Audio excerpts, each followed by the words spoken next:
വണ്ടൂരിനെ പൊന്നണിയിച്ച് 2 വർഷങ്ങൾ പിന്നിടുമ്പോൾ ഹയ golden diamonds വാർഷികം പ്രമാണിച്ചൊരുക്കുന്നു വമ്പൻ ആനുകൂല്യങ്ങൾ. Haya golden diamonds, Wandoor. സ്വപ്നങ്ങൾ സാക്ഷാത്കാരമാകുമ്പോൾ സന്തോഷങ്ങൾക്ക് അതിരുകളില്ലാത്ത ആനന്ദം.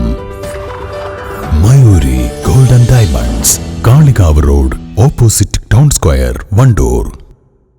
നിലമ്പൂർ കോവിലകത്തുമുറി നിവാസികൾ കാട്ടാന ഭീതിയിൽ. പ്രദേശവാസി കാട്ടാനകളുടെ മുന്നിൽ നിന്നും രക്ഷപ്പെട്ടത് തലനാരിഴക്കി. നഗരസഭ വൈസ് ചെയർപേഴ്സൺ അരുമ ജയകൃഷ്ണന്റെ നേതൃത്വത്തിൽ Nilambur north division ACF Aneesha സിദ്ദീഖിനെ കണ്ടു. പ്രശ്നത്തിൽ ഇടപെടൽ ഉറപ്പു നൽകി ACF.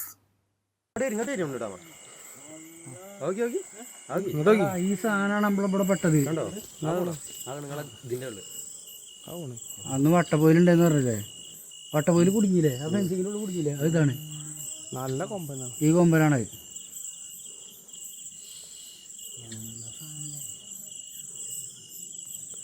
ഇത് ഒറ്റയ്ക്കാണ്, എപ്പോഴും ഒറ്റയ്ക്കാണ് സീന്. ഇതിനൊപ്പം വേറൊന്നും ഉണ്ടാവില്ല. അന്ന് അവിടെ രാത്രി ഇറങ്ങിയില്ലേ തയ്ച്ചാണ്ട് വീണ്ടും ഫ്രണ്ടില് അതുണ്ടാവില്ല. എങ്ങോട്ട്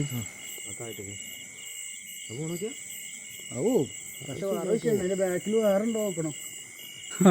ആദ്യഘട്ടമെന്ന നിലയിൽ ഇന്നു മുതൽ പനയങ്കോട് വനം സ്റ്റേഷനിലെ വനപാലകരും RRTയും രാത്രികാല പെട്രോളിംഗ് ഉൾപ്പെടെ നടത്തുമെന്ന് ACF അനീഷ സിദ്ദീഖ് പറഞ്ഞു. സ്ഥിരമായി കോവിലകത്തുമുറി ഭാഗത്തെ ജനവാസ മേഖലയിൽ കാട്ടാനകൾ എത്തുന്ന സാഹചര്യത്തിൽ കാടുകയറ്റാനുള്ള നടപടി സ്വീകരിക്കും.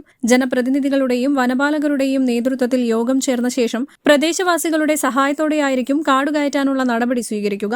ജനങ്ങളുടെ സുരക്ഷ ഉറപ്പാക്കി മാത്രമേ ഇത്തരം നടപടികൾ സ്വീകരിക്കാൻ കഴിയുകയുള്ളൂ. കോവിലകത്തുമുറിയിലെ ജനങ്ങളുടെ ആശങ്കയ്ക്ക് പരിഹാരം കാണുന്ന രീതിയിലായിരിക്കും നടപടിയെന്നും ACF അനീഷ സിദ്ദീഖ് പറഞ്ഞു. നിലമ്പൂർ കോവിലകത്തുമുറി ഏരിയയിൽ ആനപ്രശ്നം ഉന്നയിച്ചിരുന്നു. നിലമ്പൂർ റേഞ്ചിലെ പനയങ്കോട് സെക്ഷനിലെ സ്റ്റാഫും RRT ടീമും നിലവിൽ ഈ ഒരാഴ്ച സ്ഥിരമായിട്ട് അവിടെ പെട്രോളിംഗ് നടത്തുകയും ബാക്കി ആനയെ ഡ്രൈവ് ചെയ്യുന്ന കാര്യങ്ങൾ ജനപ്രതിനിധികളുമായി ചർച്ച ചെയ്ത് തീരുമാനിക്കുന്നതാണ്. ജനങ്ങളുടെ സുരക്ഷയും കൂടെ നോക്കിയിട്ടാണ് അത് തീരുമാനിക്കേണ്ടത്. അപ്പം ആദ്യത്തെ ഒരാഴ്ച നമുക്ക് ഡ്രൈവ് ചെയ്ത് RRTയുടെയും കൂടെ നേതൃത്വത്തിൽ ആനയെ ഡ്രൈവ് ചെയ്ത് നോക്കാം. തുടർന്നും പരിഹാരമായില്ലെങ്കിൽ ഇതിനെ ഡ്രൈവ് ചെയ്ത് പുഴയ്ക്കപ്പുറത്തേക്ക് കടത്തുന്ന നടപടി സ്വീകരിക്കുന്നതാണ്. കാട്ടാന ഭീതി ACFന്റെ ശ്രദ്ധയിൽപ്പെടുത്തിയിട്ടുണ്ടെന്നും അനുകൂല നിലപാടാണ് ലഭിച്ചിട്ടുള്ളതെന്നും നഗരസഭ വൈസ് ചെയർപേഴ്സൺ അരുമ ജയകൃഷ്ണൻ പറഞ്ഞു. എന്തായാലും ഫോറസ്റ്റിൻ്റെ ഭാഗത്തുനിന്ന് പോസിറ്റീവായിട്ടുള്ളൊരു സമീപനമാണ് നമുക്ക് തന്നിട്ടുള്ളത്. ഇന്നും നാളെയുമായിട്ട് RRT അവിടെ ക്യാമ്പ് ചെയ്യാനും ഞങ്ങളെ ആവശ്യം എന്ന് പറയുന്നത് അവരെ ഈ ആനകളെ തുരത്തുക എന്നുള്ളതാണ്. ഇവിടുന്ന് തുരത്തി ഡ്രൈവ് നടത്തി നമുക്ക് കാട്ടിലേക്ക് കയറ്റി വിടുക എന്നുള്ളതാണ് ഞങ്ങൾ ആവശ്യം പറഞ്ഞിട്ടുള്ളത്. എന്തായാലും അതിന്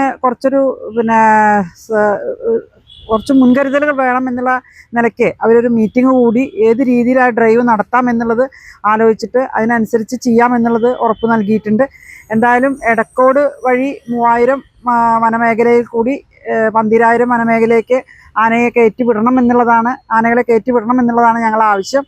എന്തായാലും ഞങ്ങൾ ആവശ്യമായിട്ട് മുന്നോട്ട് പോകും. ഫോറസ്റ്റ് ഇന്ന് വന്ന് അൻഷ മേഡമായിട്ടുള്ള സംസാരത്തിൽ നിന്ന് വളരെ പ്രതീക്ഷ നൽകുന്ന ഒരു കാര്യമാണ് കിട്ടിയിട്ടുള്ളത്. ഇന്ന് രാവിലെ 7:30ഓടെയാണ് കാട്ടാനയുടെ മുന്നിൽ പെട്ടതെന്നും ആനകളുടെ മുന്നിൽ നിന്നും അത്ഭുതകരമായാണ് രക്ഷപ്പെട്ടതെന്നും പ്രദേശവാസി സംഗീത് പറഞ്ഞു. ഇന്ന് രാവിലെ നമ്മളെ പുഴയിൽ നിന്ന് ആന കയറി വരുമ്പോൾ നമ്മളൊപ്പം ഉണ്ടായിരുന്ന സുഹൃത്താണ് വിളിച്ചു പറഞ്ഞത് ആന കയറി വരുന്നുണ്ട്, അപ്പോൾ താഴത്തുള്ള ആൾക്കാരോട് ശ്രദ്ധിക്കാൻ വേണ്ടി പറഞ്ഞു. അങ്ങനെ ആന കയറി വരുന്നത് ഞങ്ങളെ വീടിൻ്റെ അടുത്തുള്ള ഫോറസ്റ്റ് ഭാഗത്തു നിന്നാണ് ആന കണ്ടത്. ആന നമ്മളെ കണ്ടോടുകൂടി ആന ചിഹ്നം വിളിച്ച് ആകെ ഒരു ഭീതിജനകമായ സംഭവം സൃഷ്ടിച്ച് ഭാഗ്യം കൊണ്ടാണ് അവിടുന്ന് രക്ഷപ്പെട്ടത്. അത് കഴിഞ്ഞ് ഇന്നലെ മിനിഞ്ഞാന്ന് 2 ദിവസം മുന്നെയാണ് ഞങ്ങളുടെ വീടിൻ്റെ അടുത്തുള്ള ശ്മശാനത്ത് ചുറ്റുമതിൽ ആന തകർത്തിട്ടുള്ളത്. ആ ചുറ്റുമതിലിൻ്റെ സൈഡിൽ കൂടിയാണ് ആന ഇപ്പോൾ കയറിയത്. ഇന്നലെ ആന പുഴേൻ്റെ സൈഡിലും ആ പുഴേൻ്റെ ഭാഗത്തുള്ള നമ്മുടെ കുടുംബശ്രീ ചെയർപേഴ്സൻ്റെ വീട്ടിലെ ഭാഗത്തൊക്കെ ആന കയറി വന്നിട്ടുണ്ടായിരുന്നു. ആ ചുറ്റുപാടത്തുള്ള കൃഷിനാശങ്ങളൊക്കെ ഉണ്ടായിട്ടുണ്ട്. അപ്പോൾ ആ ചുറ്റുമതിൽ നിർമ്മാണം വേഗം പൂർത്തീകരിച്ച് കഴിഞ്ഞാൽ ഒരു പരിധി വരെ ഈ ഫെൻസിങ്ങിൻ്റെ പ്രവർത്തനം കാര്യക്ഷമമായി ഉപയോഗിക്കാൻ പറ്റുള്ളൂ. അപ്പോൾ അതും കൂടി ഇപ്പോൾ പെട്ടെന്ന് DFI സംസാരിച്ച് ഉടനടി ചുറ്റുമതിൽ നിർമ്മാണം ഉണ്ടാക്കി തരാമെന്ന് പറഞ്ഞിട്ടുണ്ട്. അനീഷ വേണം. ചാലിയാർ പുഴയുടെ തീരത്ത് ആര്യവല്ലിക്കാവ് വനമേഖലയിൽ തമ്പടിച്ചിരിക്കുന്ന കാട്ടാനകളെ എടക്കോട് വനമേഖലയിലേക്ക് 3000 വനമേഖലയിൽ കയറ്റിയ ശേഷം വെണ്ണേക്കോട് മലവാരത്തിലൂടെ 12000 വനത്തിലേക്ക് കയറ്റാനാണ് വനം വകുപ്പ് ലക്ഷ്യമിടുന്നത്. News bureau. നിലമ്പൂർ. ഏവർക്കും എന്റെയും ലൈബ വെഡിംഗ് സെന്ററിന്റെയും ഹൃദയം നിറഞ്ഞ ചെറിയ പെരുന്നാൾ ആശംസകൾ. Laiba wedding centre, Pookkottumpadam, Wandoor, Karuvarakundu.